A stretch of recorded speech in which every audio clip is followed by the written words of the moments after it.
শীত থাকতে থাকতে এই রেসিপিটি একবার বানিয়ে দেখুন। আশা করছি এই রেসিপিটি আপনাদের ভীষণই ভালো লাগবে। কড়াইয়ের মধ্যে অল্প পরিমাণে সাদা তেল গরম করে নিয়ে এর মধ্যে দিয়ে দিচ্ছি থেতো করে নেওয়া রসুন আর দিয়ে দিচ্ছি কুচনো পেঁয়াজ।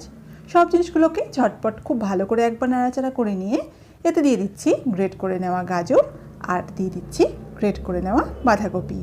সব জিনিসগুলো গ্যাসের হাই ফ্লেমে 1 মিনিট খুব ভালোভাবে নেড়েচেড়ে একটু ভেজে নিচ্ছি। ঝালের জন্য আমি এখানে অল্প একটু কাঁচা লঙ্কা কুচি দিয়েছি, আপনারা চাইলে এখানে গোলমরিচ গুঁড়ো দিতে পারেন। আর দিয়ে দিচ্ছি অল্প পরিমাণে মটরশুঁটি।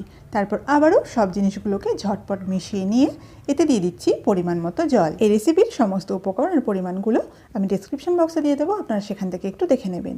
এবারে চলুন এর টেস্টটাকে আরও একটু বাড়িয়ে নেওয়ার জন্য এতে আরও কিছু উপকরণ অ্যাড করে দিই, যার মধ্যে প্রথমে দিয়ে দিলাম স্বাদ মতো নুন, দিয়ে দিচ্ছি অল্প পরিমাণে জিরের গুঁড়ো, এরই সাথে এর মধ্যে দিয়ে দিচ্ছি অল্প পরিমাণে ম্যাগির ম্যাজিক মশলা, যার জন্য এই স্যুপটার টেস্ট ভীষণই ভালো আসে। তবে এটা পুরোপুরি অপশনাল, ইচ্ছে হলে দেবেন, না হলে এটাকে পুরোপুরি স্কিপ করতে পারেন। আর এর পরিবর্তে আপনারা এর মধ্যে অল্প একটু ধনে গুঁড়ো দিয়ে দিতে পারেন। সব জিনিসগুলো ঝটপট আবারও মিশিয়ে নিয়ে এর মধ্যে দিয়ে দিচ্ছি অল্প পরিমাণে ভিনিগার আর দিয়ে দিচ্ছি সয়া সস। এবারে গ্যাসের ফ্লেমটা মিডিয়ামে রেখে এটাকে 5 মিনিটের জন্য সেদ্ধ করে নিচ্ছি। স্যুপটা এবারে রেডি হয়ে গেছে। আর এখানে আমি আগে থেকে কিছুটা নুডলস বয়েল করে রেখেছিলাম, যেটাকে একটি বাটির মধ্যে নিয়ে নিচ্ছি। আর এবারে নুডলসের ওপরে যে স্যুপটা বানিয়ে রেখেছিলাম সেটা দিয়ে দিলাম।